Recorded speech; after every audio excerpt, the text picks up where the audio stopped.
Hello guys, perkembangan pokok cili saya hari ni guys, tengok. Buah dia sudah merah, sudah matang, sudah masak guys. Ada berapa biji lagi buah dia. Ah, ini dan dekat sana. Yang sini pun dia sudah berbunga. Nanti tunggu bunga dia besar sikit, bunga dia bercambah.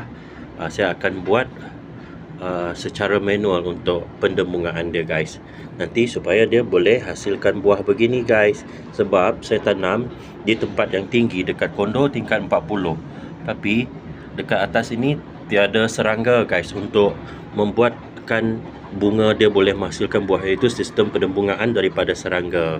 So saya guna secara manual lah guys. Okay, kalau korang minat bercocok tanam juga, korang boleh subscribe saya dan tengok perkembangan pokok cili saya seterusnya nanti hari ke hari. Jangan lupa subscribe.